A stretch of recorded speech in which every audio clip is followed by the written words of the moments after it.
right, that sets the tone for today's discussion. It tells you we are open to everyone, your thoughts and your feedback.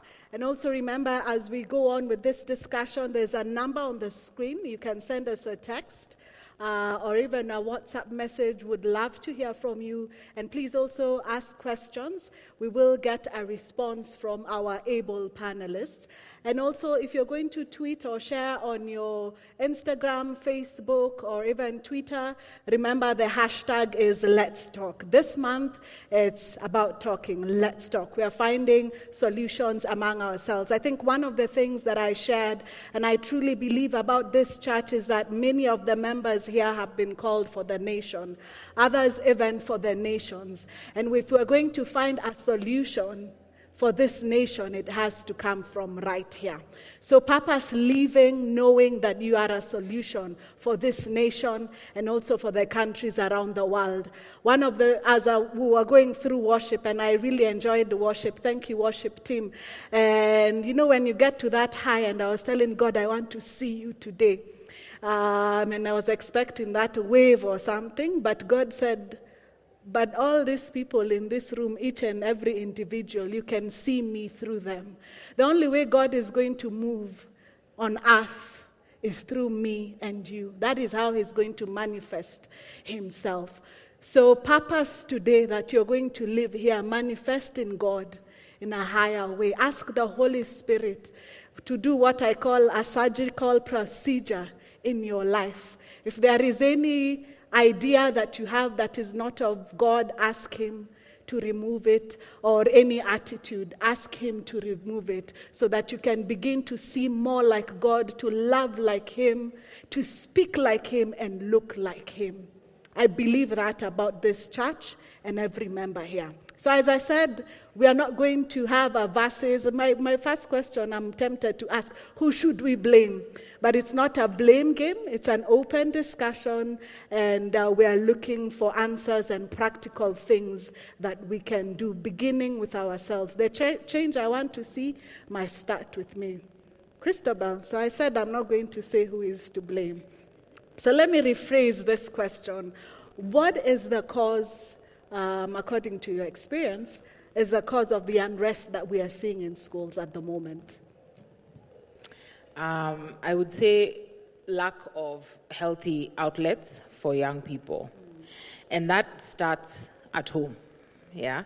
That starts with learning what discipline actually is, as opposed to just being told you should be disciplined. You have to learn what that is. So our kids are in schools and they are struggling.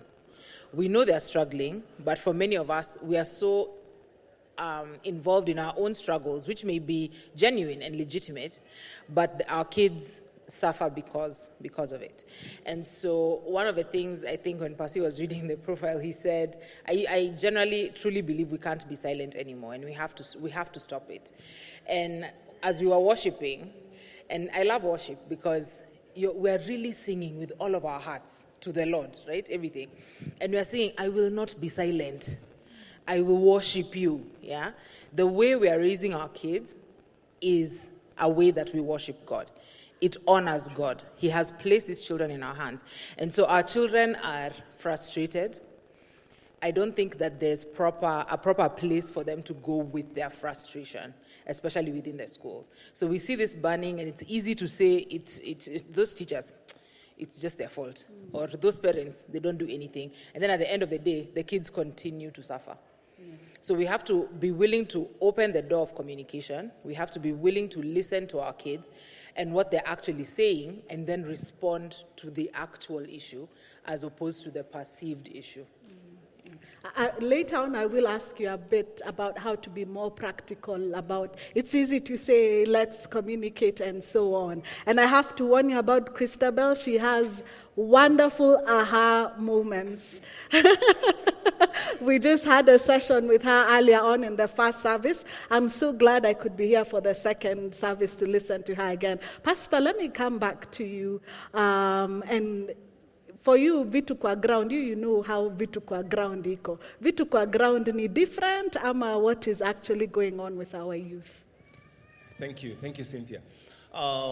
First of all, let me just appreciate the fact that this conversation is happening. because many times it would not even get to this place where we are having these conversations.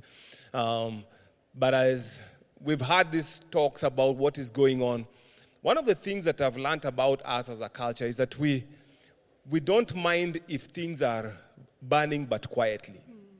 And so we've had our young people in a slow roast, You're just baking, but, as long as the temperatures are manageable, we are all quiet. We know what's happening in our home, but we are not saying it. We know what's happening with their struggles, but we are not saying it until a little fire erupts somewhere. You know the way when you're roasting pork with all the oil in it, and that oil drops into the fire, and then a flame jumps up. What do? You dip your hand into water, and you just, spread it there, and the fire goes down. And you continue talking and enjoying yourself. Then another fire pops up. And now the schools have become our telltale sign that something is roasting. But it's been roasting for a while. Things have been going on, but as long as it doesn't erupt, we are fine. Even as a Kenyan society, we know 2022 is roasting, but it's slow roast. So we are all going to work, we are all doing our business, we are all, going to schools and doing our thing because it's a slow roast. Siku ile tatusumbua ni when the fire erupts. And then that's when we'll start crying and saying, is it the parents? Is it the politicians? Is it the teachers? Is it our system of education? Is it the governance system? Why? Because we don't like the eruptions. And so we need to sit back and ask ourselves, where is this fire really coming from? I posted something this morning and I said, the fires in schools we can see, but where is the real fire burning at our homes? And we need to begin to ask ourselves, how is this fire burning? And we'll dig into that a bit more, but let me just start by saying there is a slow roast happening. Our kids are under pressure. They are manifesting certain things. And when it happens, we react to that, but we don't go back and ask ourselves, what is the cause? Wow. So the fire we're seeing in schools started actually in our homes. Most likely started from home. Yes. There's a comment I had someone talk about COVID-19 and the pressure that our children have been going through. Christabel, during that time, 1 year when our children spent at home, what were they actually going through? And my other question is, what did we do to our children that after spending 1 year with us, which they do with the teachers, after spending 1 year with us, they went back to schools, burning schools and causing mayhem? What did we do so wrong? Okay, I think COVID, and COVID honestly did a number on everybody, okay? Parents were not prepared to have their kids at home.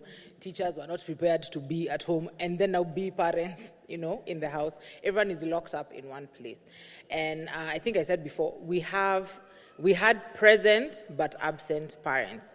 So parents were very, very focused on other things because, of course, you had to be focused. You had to learn a new way to work or figure out another kind of work to do. So it's an understandable, not distraction, but another point of focus.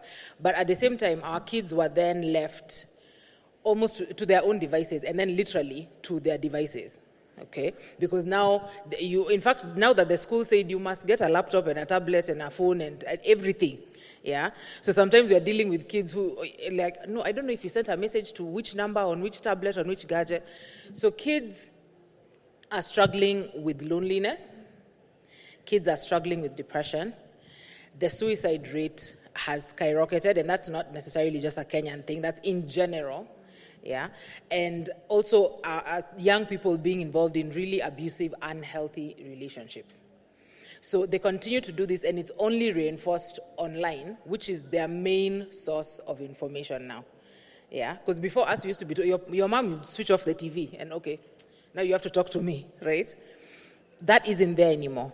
The devices are there 24/7. So young people have been struggling with this thing during COVID, and then some parents, truly, we don't know what to do. I don't know how to deal with this level of depression. Sometimes you can't even see the depression in your kids because you're struggling with your own. So we all have to open our eyes and see what's actually going on. It's not that it's going to be easy or easily a telltale sign. Parents always ask me, just tell me these 5 steps. In fact, the other day I was asked, just give me these 5 steps so I can tell that my child is this, this, and this. Yeah. And it just doesn't work like that because no 2 children are the same. Yeah. You could have 2 children in your home who are both struggling with, even if it's suicidal thoughts or anxiety, but they're dealing with them in different ways. So they don't manifest the same. Right? So you have to be willing to take the time to find out what your actual child is going through. We have to look at our kids. We have to talk to our kids, not at them, but with them, and then figure out what to do. And then, please, parents, ask for help. It's not a sign of failure. Yeah? Yes.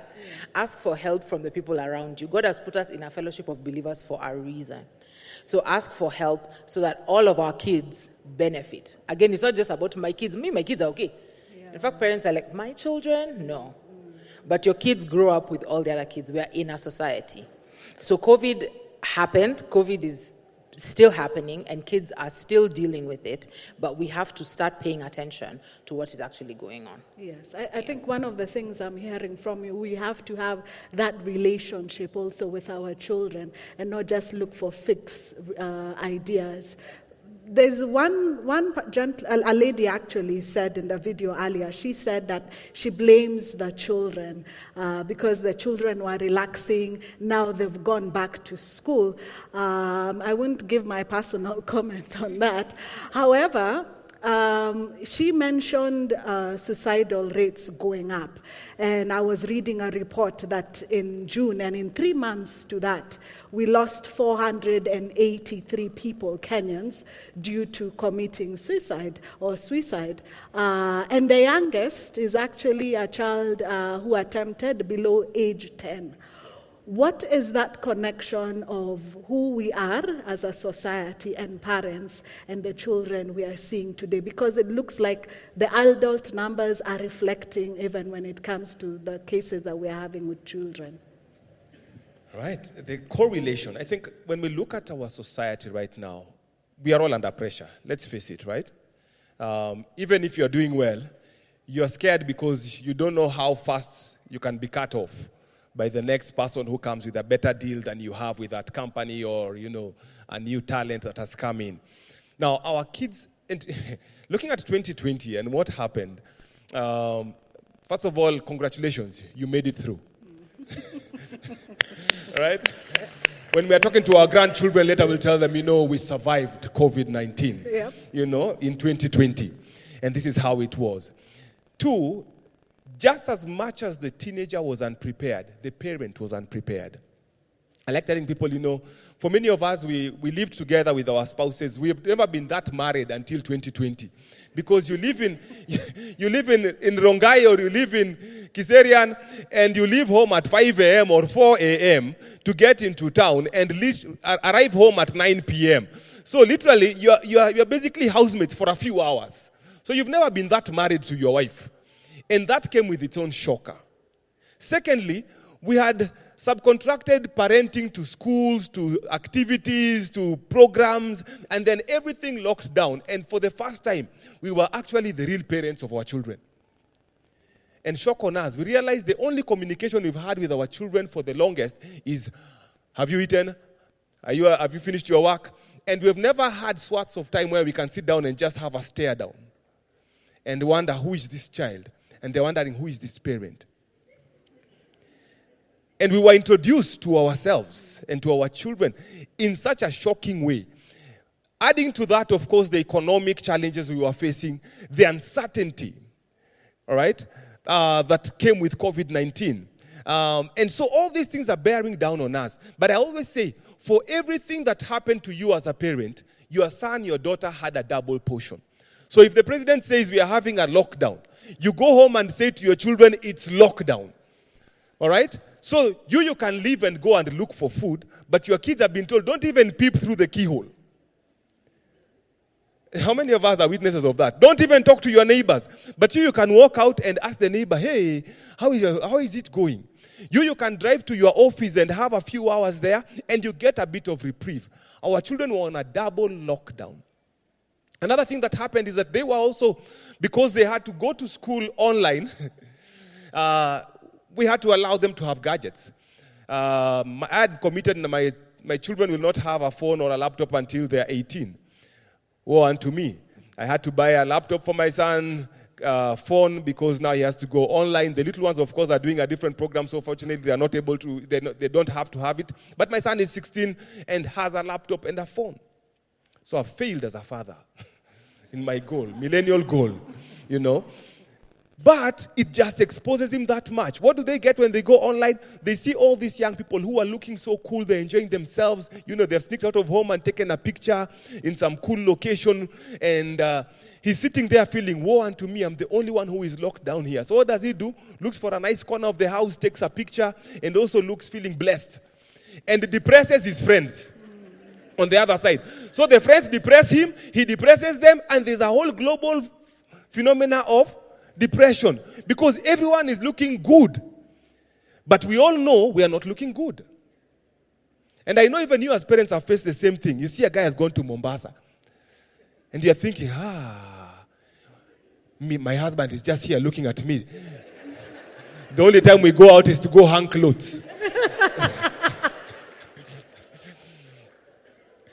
And so, we are literally in distress. And who do we take that out of? On our kids. And because they are the easier target. And finally now, they begin to manifest all these things. And some of us think the children are going amok, banning schools because they hate schools because home is better. I've sat with young people who are saying, I'm missing school. In fact, some of them are like, we wish we could go back to school. Home is unbearable. And so if you see them banning schools and home is unbearable, there's a greater problem we are dealing with than just a fire in a school or the challenges we are facing at home. There is a slow roast. There's a slow roast. And you've mentioned COVID-19, no one was prepared. But a lot of times when we are going through problems and challenges, it actually brings out what is really going on underneath or brings out who we really are. What did COVID-19 bring out? Who really are we as a nation? As a nation, I think, one, we are scared. Very scared. And that's why I'm saying we were scared of COVID-19. We reacted the best we could. The moment we started seeing some reprieve, we covered our fears. And now we have moved forward. In fact, many people say, you know what, COVID-19 has taught us to change the way we do things, but the quickest thing we did was go back to status quo. I'll tell you this. Some people who had made a commitment, mambo ya kuenda sherehe, out. I will start living for my family. The moment the curfew was removed, and I live in an area where you can hear sherehe going on, and those are not kids. It's parents. Those cars I see in those parking lots, your children do not have them. So you can't tell me it's your children in the sherehes. It's us parents. We went back to status quo the moment the ban lifted, the moment the fears lifted. So we refused to deal. We refused to come back and ask ourselves, have I made my relationship with my son, my daughter better? We were like, schools have opened, pay school fees in full. Make sure you even send plus fare for them to come back home over the holiday so you don't have to interact. And so we went back to status quo. Rather than say, what advantage have I picked from being at home with my son, with my daughter? What relationship have I built with them? And so we are avoiding and covering the whole thing. And now when the fires begin to happen in school, our quickest response is let's pay for the fire and continue. Send them back to school. And we've seen that happen in Kakamega High School. They have been told to pay 9,823 per student. And the parents will fork the money. And then the one who is a policeman will go to the street and stop the next car and pick a fine. Tunajua fine yetu, sindajua. So we know our fine. They will pick it and go and pay their 9,823. And life goes on. The roast continues because we don't want to deal. We are so insincere in our faith. And I say this because some of the challenges we see with young people, I work with young people, and they will tell you, my biggest struggle comes from home. What my parent is, out there and what my parent is at home are two different worlds. So we need to be sincere and say, if I'm a believer, am I living as a believer? Am I doing business with the integrity of a believer? Am I working with the integrity? Am I serving not just my children or the purpose God has put in my heart, but am I serving it with integrity of heart? Can I show my children how I make money? Can I show my children where I got that car from? Can I show my children, there's a story about how I met your mother. Can you tell your children how you met their mother? And also just add a bit and tell them, before I met your mother, who else did I meet? Because if you can't have that conversation, most likely, you're just covering up. But please prepare a sermon on how you met. Uh-huh. It's a cold day and you're making us sweat. Let me read some comments. Remember, there's a number where you can send in your comments and questions. We are all guilty because we've consistently shown our children that when we are frustrated, we throw stones, burn tires, and even businesses such as Gikomba. Someone else says, most schools' children are in survival situations, pathetic conditions in dormitories, queuing in meals like inmates. And someone says, good morning. Some people attribute a big part of burning school problem to children being sent to boarding schools. Kindly address. Kindly. Christabel. Okay, that's hot water. I'm not going to attack boarding schools because I think it's a part of our society at this time, right? But who are you sending to boarding school? Because that child is the same child that you're sending to school. Yes. If you have a problem, and I remember, I think a few months ago, in our family we had an issue with one of my cousins, and he was, everyone was like, can I send him to your house? And so folks were asking, to do what? What is it that is supposed to happen in my house? It's the same child. If anything, now you've given him even more of an issue because it's like, okay, now I'm someone else's problem. Okay, so our kids are not problems. They may have problems, but they're not problems. But we have to start to address these issues. So when we're talking about addressing these issues, how often are you having a conversation with your child about, do you know what your child is actually doing? Because we are constantly talking about friendships and things like that and relationships that our kids are having. How many, and you can talk to Percy, when we talk to these kids, half the things they tell us, parents are clueless. You don't know. You and your child and generally because the standard is my child is a straight A student. My child is and they can still be a straight A student and the same one who is lighting the match. So who are you sending to the school? They are not going to change by osmosis. We have to be willing to talk to them about the hard stuff. Right? Some of us here, even though we would never admit it now in our days, you lit some fires. Yeah? You did some things. We all did that. Let's share with our kids the fact that we are not perfect, and that's okay. But this is the lesson I've learned. So don't feel like you have to walk the same road. Don't feel like you have to feel the same pain. Okay? Acting like it's not happening won't make it not happen. Yeah, Christabel, we share everything, including sex and how we met our parents and everything. Talk to your children about sex. I think you had my bio. That's literally my job. Mm-hmm. Yeah? And the one thing that is there within the church is silence when it comes to sexuality. And we are silent where the world is not only speaking, the world is screaming. So they're telling your kids, do the thing. It feels nice. Live the life. And as we're just standing here, just saying, abstain from that thing. You can't even say sex. Usifanye nini? If I hear you, some parents can't even say boyfriend or that friend. Yeah? So you can't even bring yourself to articulate these things. So our children are going somewhere else to look for those answers. So if we are not the ones having the conversation, someone else is having the conversation. Yeah. And by the way, the devil doesn't need your permission. He will just take the space. If you have left it, he'll take it. God has given parents the authority. Our kids need us, need you, Yeah, your kids need you more than they need Pastor Ewagata, more than they need me, right? They need their parents. There's no replacement for a parent. So take that into consideration and when I say share your story, I mean share your story. It doesn't have to be graphic, okay?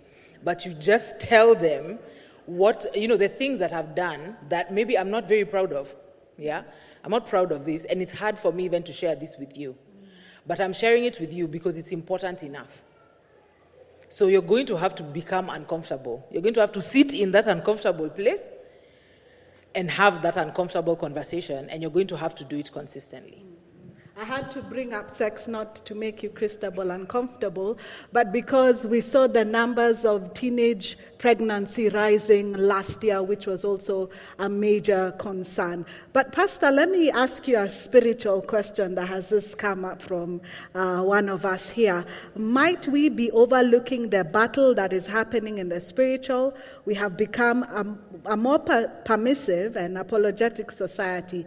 What gates has this left open in the spiritual realm? What might the relationship be between the increased Halloween activities, that's November, in Kenya in recent years, and the spike in the number of school term fires in third term since 2016? Before school term fires were a national crisis, where was a period where it was fuel tankers, and it was this same period for third term. What new level of spiritual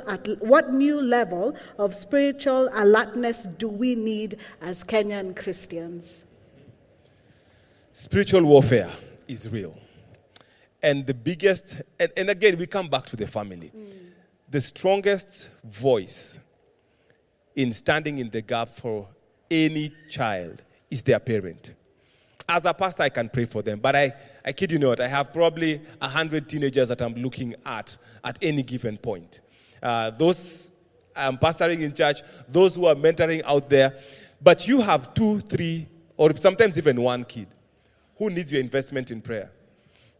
But we almost want to sublet that assignment to the pastor. Pastor, pray for my son.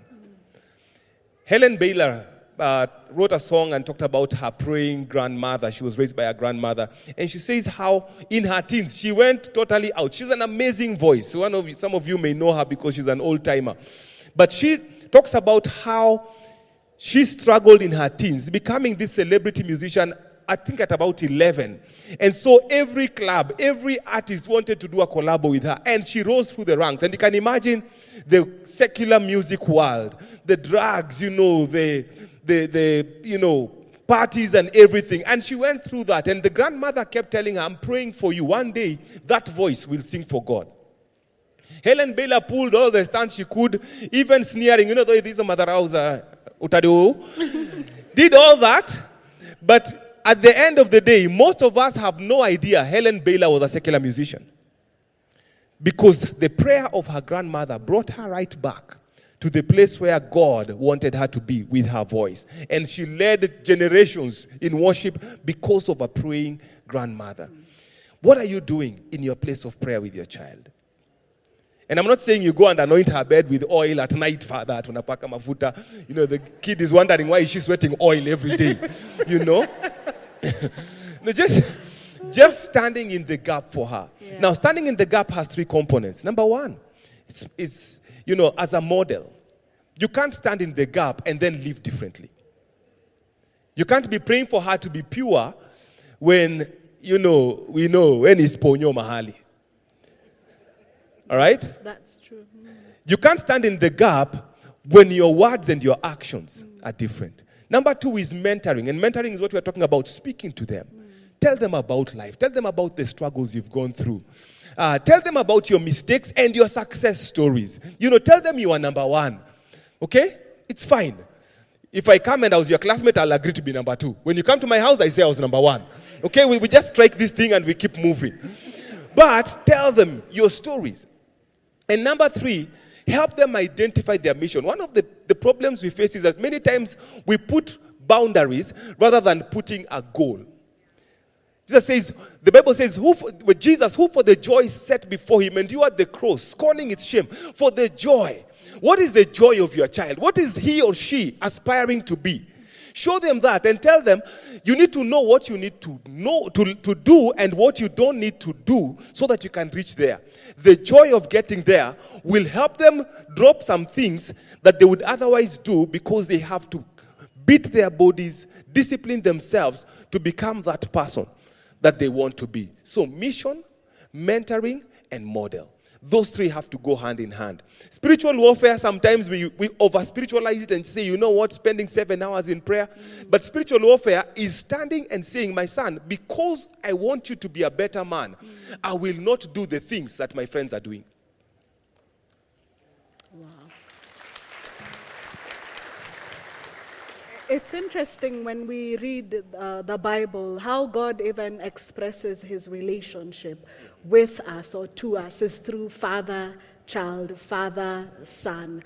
How difficult is it becoming for you as a pastor, children coming to church, and then you have to teach them that, God is our heavenly Father, and then they're thinking about the father relationship they have at home? When we look at God as a father, the first picture of a father is the earthly father. And so this will either help them accept God as a father or really struggle with the identity of God as a heavenly father. I've met with young people who are saying, you know what, after seeing what my father is here, I don't know how to relate with my heavenly father. And it becomes a struggle. Now, the voice, I want you to understand, the voice of a parent is so crucial. One Hope did a research in 2019 actually, and it was released this year. And it shows that one of the key influential voices in a child's life, a teenager's life, is still the parent. When it comes to meaning of life, where do we come from, where are we going? Parents are number 1, peers number 2, social media number 3, pastors number 4, print media number 5. When it comes to things to do with relationships, of course there, peers come number 1, parents number 2, social media number 3, pastors number 4, print media number 5. When it comes to things to do with career, parents come number 1. Parents number 1, friends number 2, social media, pastors and then social media. So think about it. Your pastor is, playing number 3, number 4 in this area. But the advantage is we have parents in the congregation. Now, the role of the pastor is not to replace you. However good I am, I'm not coming to upstage the pastor, the parent of this child. My job is to help you become a better father.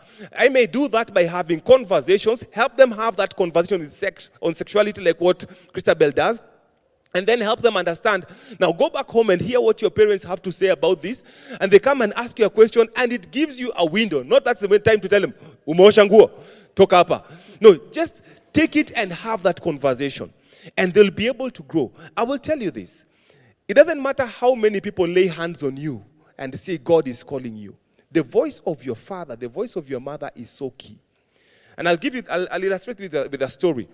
My granddad was a minister in the Anglican church. When he passed away, one of the bishops came to do his burial. Now, when I got saved, I got into ministry, but I went into one of those churches that were considered cults by the mainstream churches. So my dad really never liked the fact that I was in ministry. But on this day when my granddad is being buried, this man asks, is there not a son or a grandson of this man who we are burying today, who is going to take over the mantle? And I'm sitting there, and my dad shoots up from where he's seated, and he shouts, there is, David. And let me tell you, I looked at him. First of all, I was in shock because the trouble he had given me because of getting saved and going into ministry in a church other than the Anglican church. But the affirmation that I got, and I remember I was sitting next to my wife, and I just started crying because there was no greater affirmation for my call to ministry than to hear my father, my biological father's voice say, this man is called of God. It doesn't matter how many battles I face in ministry. I know that not just my pastor, not just my bishop, not just my mentor knows that I'm called to ministry, but my biological father. Pastor Simon Bevy has a book called Daddy's Destiny. That your father can be able to say, you, my son, are this. Let me tell you, when you speak to your son that way, Even when the dome is on fire, he can go and put it out. Because you told him, my son, you are a firefighter.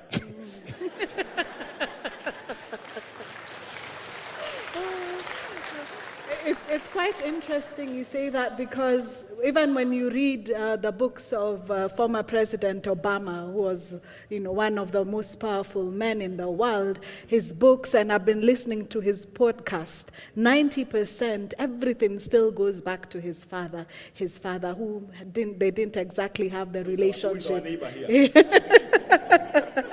So parents do play a very, very big role. To see him constantly talk about his dad and still searching for something even after being a president is quite interesting.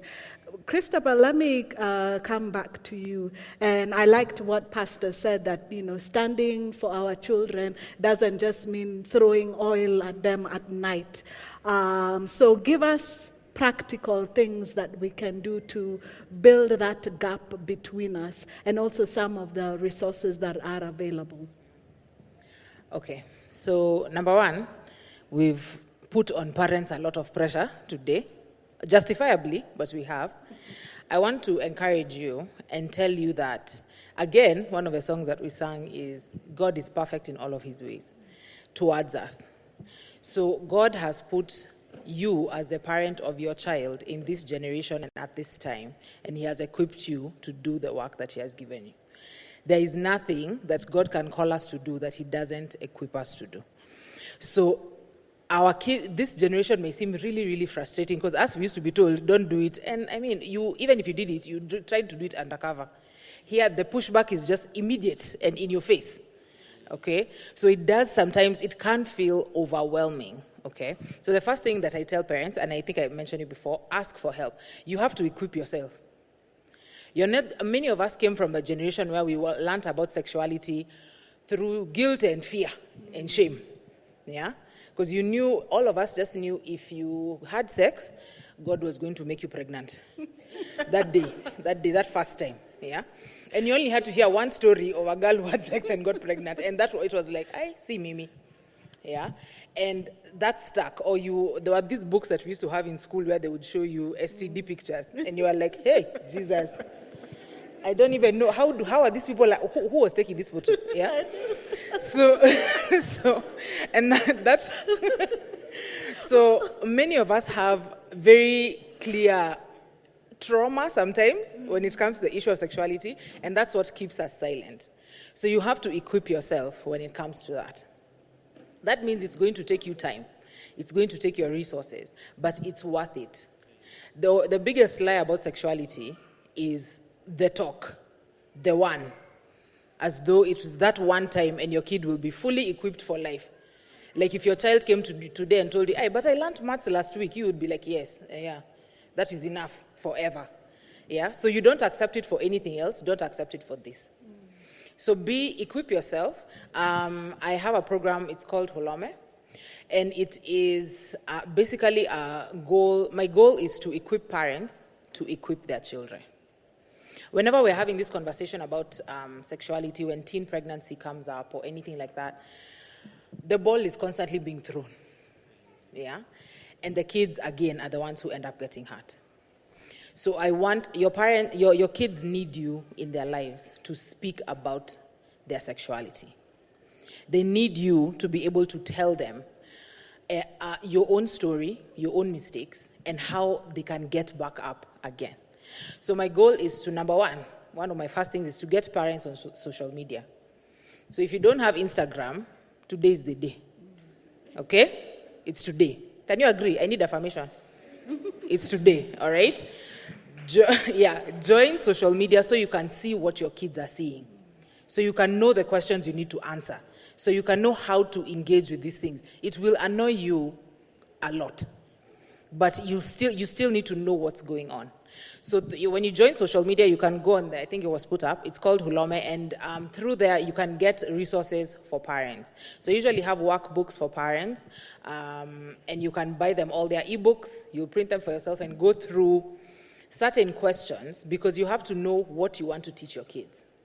You have to know how you're going to teach them. You need to know who you're going to teach them with. Okay? This isn't something that's going to happen overnight. You have to prepare yourself, and then you have to actually start. That's the other problem with folks within the church, is, tomorrow, or this next holiday that's coming, I'll begin then, I promise, even though God tells us to just let your word be your yes, be yes. Okay? So you can go to Instagram, and there are programs there's tools for you to do. Now, the one thing that I do want all parents to join is I do have a monthly newsletter, because for parents, they always tell me these things are always too expensive for us. They're too expensive for us. This newsletter is 300 bob a month. The goal here is I usually give you 4 questions. Start to think through these questions, and then start to address these questions with your kids. This is not the only program that's available. But please, I'm imploring us, let us stop handing our kids over to other people. They're our responsibility. It starts at home.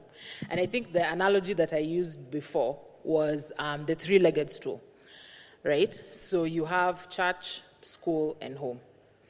And you can have school at home, and you can have church at home, but you can't have home anywhere else. And that's what our kids are looking for. And they're falling.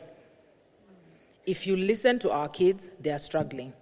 It's not someone else's children. It's not another person's school. It's our children, and they're struggling. And they need you to step up and be the parent that they need. The parent that God has called you to be, and the parent that God has equipped you to be. So you can join today. For the workbooks, there is an offer. They're usually 500 bob. Today they are 350 if you buy them.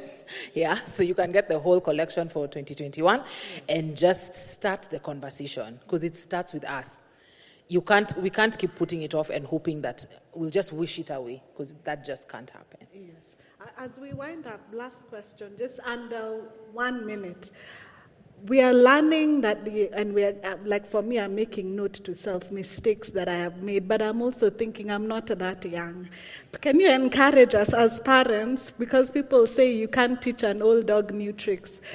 Can we still get a second chance? Can we still learn and relearn how to parent? Thank you. I think it's very important for us to know that it's not over until God says it's over. It's not too late unless you're in the grave. And so, in as much as we may have made many mistakes, and I know for some of us, when we tell you talk to your children about your youth, it's a tough conversation, because it was not what they think. Secondly, as we think about the mistakes we've made, there is opportunity for us to start again. There is conversations you can have with your children to be able to start that journey. There is resources there. There is resources in youth ministry, youth ministers who are working with young people, just beginning to crack the conversation. There's people who are interested in the well-being of your children. Get a hold of them. Be it that class teacher, be it that sports teacher. Get a hold of them. Get to know how the best you can be able to begin the journey of dealing with the issues your young person is going through. When a pastor calls you and says, you know what, there's an issue, or a teacher calls you and says, there's an issue I'm noticing with your son, don't go on the defensive. Just take it, it may be painful, because sometimes the realities of things that you get to know through these conversations can be devastating. So take it in stride, but begin the journey. Take it to God in prayer. Again, I say that one of the biggest saviors of all time that we can ever run to is running to God. Why? The reason why Jesus came is because we could not, in ourselves, save ourselves or save our children. But because we have Christ, we are so fortunate compared to any other parents that we can run to God and say, God, help me. And not that superficial thing of, oh, Mungu nisaidie mtoto wangu asikufe asipotee. Those ones of, God, help me be the tool that you will use to speak into my son, my daughter's life. And when you put yourself there, get the materials that you can get the help that you can get, and begin that journey without procrastination, then we can begin to make changes. And we do not have to wait for the government to do it. We do it ourselves. Because we are parents, not just to our children, we are parents to your children. My son is not always under my watch. Sometimes he's under your watch. as a captain of a football team. He's under your watch as a librarian. He's under your watch as a teacher. He's under your watch as a policeman. May God help us wherever we are to be parents to the next generation. We can't do it alone. We have to do it together. Together. If I can just...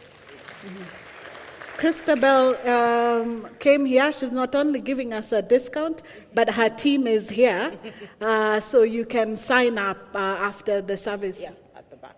Where are they? The table is right at the back. Okay, just right at the back. So Okay. any information you need will be there. But then I'd also just like to reinforce what Pasia said. Many times we separate the spiritual from the physical. Stop doing that. I ask parents all the time, how often have you prayed about your children's sexuality? Are you praying, just God help my child make it and not get pregnant? No. How often are you praying about that? And their relationship with God. If our kids don't have a relationship with God, they're not going to care what he has to say. So if you need to nurture that relationship and what it actually means, and then you need to teach them that he does say something about our sexuality, and it's a good thing. It's not just, God is not just holding back this tamu thing because he feels like, I don't want you to have it. There's a time and a place and a season, and God can equip you to wait, and then he will give it to you in his time, which, as we know, is perfect. Wow, yes. There's a connection between spiritual and physical. In fact, a lot of times by the time we're seeing something in the physical, and transaction already happened in the spiritual. Thank you so much, Christabel and Pastor. If we could please give them a round of applause as they go to sit.